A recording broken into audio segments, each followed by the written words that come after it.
Yo tout le monde, c'est Fox et Fna. Donc aujourd'hui, une question con que je me posais aussi, comme le bateau, pourquoi les bateaux flottent.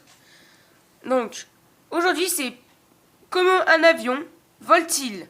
Et c'est en petite vidéo, donc je vais peut-être augmenter le son aussi, voilà.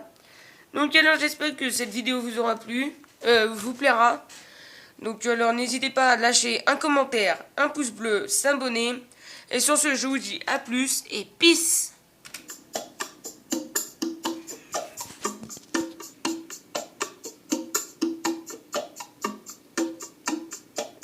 Comment un avion vole-t-il? Un avion tient en l'air grâce aux forces exercées par l'air sur ses ailes.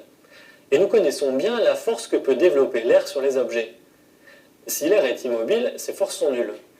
Mais dès qu'il y a du vent, l'air peut faire avancer un bateau ou une planche à voile ou faire voler un cerf-volant. Et pas besoin d'ailleurs d'une voile. Il suffit de voir les dégâts occasionnés par des vents violents lors des tempêtes, comme les arbres déracinés ou les toitures qui s'envolent. Ces dégâts sont provoqués par des forces de poussée sur les objets. Ces forces sont proportionnelles à la vitesse du vent. Plus le vent est violent, plus la force est importante.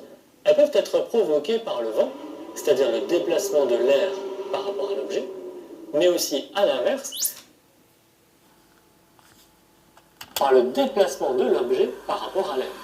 C'est la sensation de vent que l'on ressent à moto, ou la force que l'on va ressentir sur la main que l'on passe par la vitre d'une voiture. Dans le cas d'un avion, la force résulte des deux mouvements, le vent et le déplacement de l'avion. Cette force est également proportionnelle à la surface de l'avion, d'où les ailes pour augmenter cette surface. Plus la surface des ailes est importante, plus la force exercée par l'air en mouvement est forte. Une force n'est pas seulement caractérisée par sa puissance, mais aussi par sa direction. On pourrait imaginer que la force exercée par le vent est toujours dirigée comme le vent. Mais c'est faux. Si la surface de l'objet fait un angle avec la direction du vent, la force sera inclinée. On peut le comprendre facilement en jouant au billard. Imaginons une boule rouge immobile au centre du billard. Et nous avons une boule bleue avec laquelle nous devons taper la boule rouge.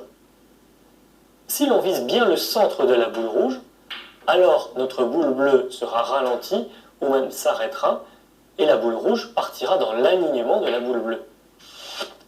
Mais si la boule bleue tape la boule rouge légèrement sur la droite, la boule rouge partira à gauche, tandis que la boule bleue sera déviée sur la droite. Que s'est-il passé? Eh bien, la surface de contact au moment de l'impact fait un angle par rapport à la direction de la vitesse. Et la force exercée par la boule bleue sur la boule rouge n'est plus alignée avec la vitesse. Regardons la trajectoire de la boule bleue. Si elle n'est pas déviée, la boule rouge partira dans l'alignement. Si elle est déviée, la boule rouge partira dans la direction opposée. Il se passe la même chose avec les ailes d'un avion. Si l'air n'est pas dévié, l'aile subit une force dans la direction du vent. Si l'air est dévié dans une direction, l'aile est déviée de l'autre côté. Pour qu'un avion tienne dans les airs, il faut exercer une force vers le haut, qu'on appelle la portance, et qui compense son poids. Il faut donc que les ailes dévient l'air vers le bas. Pour obtenir cette déviation en vol horizontal, une solution simple consiste à incliner légèrement les ailes par rapport au fuselage de l'avion. Mais on peut aussi dessiner l'aile de façon à ce qu'elle dévie l'air vers le bas. C'est le cas par exemple des ailes qui sont plus bombées du côté de leur face supérieure. C'est cette solution qui est retenue pour la plupart des avions de ligne, car elle permet d'améliorer la portance de façon très économique.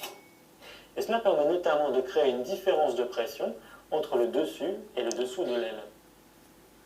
A l'inverse, un avion de voltige aura des ailes au profil symétrique, car il doit pouvoir voler à l'envers tout en restant peu incliné. Au décollage, la portance doit être supérieure au poids de l'avion.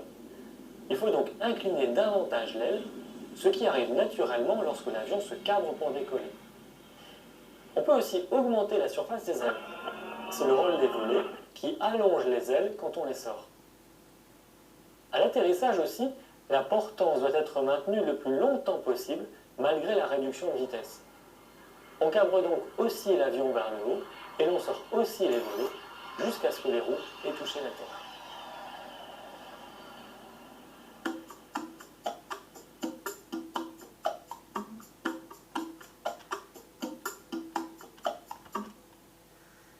Donc dès là les gens, j'espère que cette petite vidéo vous aura plu.